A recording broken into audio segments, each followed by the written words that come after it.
A new report estimates that nearly $5.8 million in ransom were paid over the past year. SBM Intelligence says 7,825 people were kidnapped between July 2025 and June of this year, a 66% increase on the previous 12 months. At least 1,142 people were killed. Worryingly, the consultancy says the figures may be conservative as many ransom payments go unreported. Boko Haram accounted for about 90% of recorded payments in the northeast. The northwest region, however, recorded more kidnapping incidents and victims. The crisis is also reported to be disrupting education and eroding public confidence in government. Well, let's broaden this discussion. David Otto-Endele, Director of the Geneva Center for Africa Security and Strategic Studies, is joining us from London. David, a Lagos-based consultancy, SBM Intelligence, suggests that criminals are cashing in on ransom in Nigeria. How worrying is this trend, and what does it say about negotiating with bandits?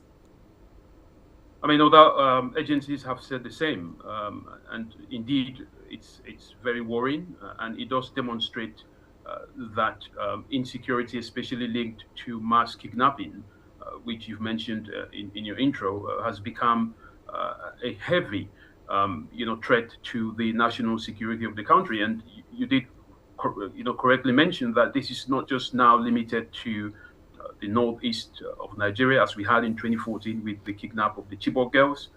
It's now cut across to the northwest, but equally to the southwest of the country. So an indication that this phenomenon is widely spreading. The groups are becoming much bolder. You've got to understand, Beatrice, that it takes a whole lot of planning and preparation and logistics, but also intelligence.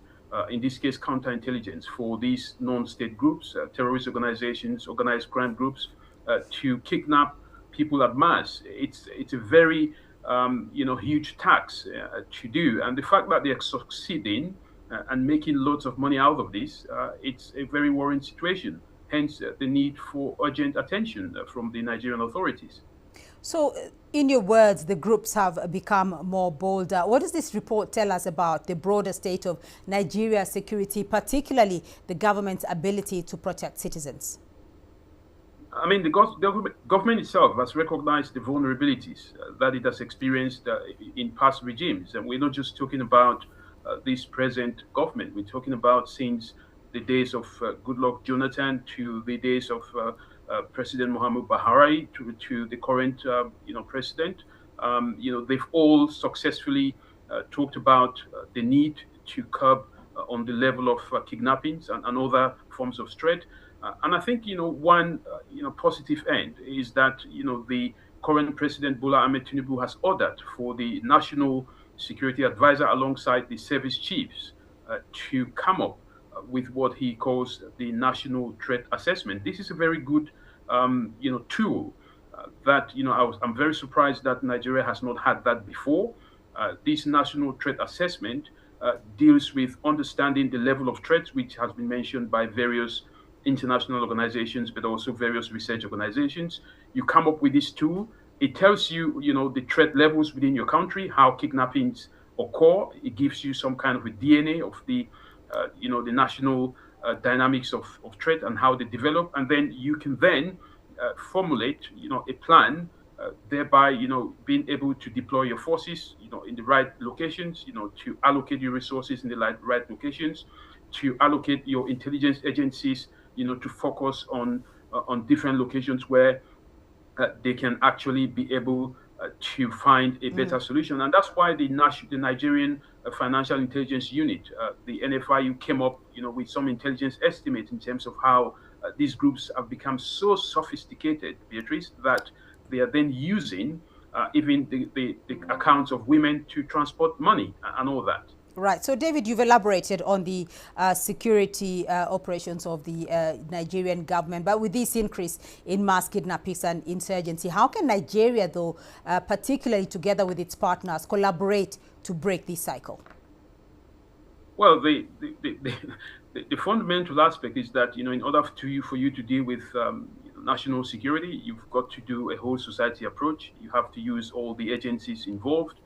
But also you need to be able to buy the hearts and minds of the population. There is no national security that can succeed when there is lack of trust. And the fact that groups are succeeding in kidnapping mass people has eroded the trust that the people generally have for the security agencies. And this is, again, is creating a gap. And this is where I think the biggest challenge is. When people are not saying something, when they see something, then it becomes very difficult for the security agencies to be able to succeed. Because it's very unheard of, to kidnap 300 plus people. Just in the recent case of Niger State, where it is reported that about 500 people are missing, and then no one knows where they are. Now, it's not that people don't know, it's because people do not trust the security forces enough to give them that information. So I think where the government needs to begin, besides, developing a national threat assessment, is to be able to rebuild the trust between the people, the communities, and the security agencies themselves.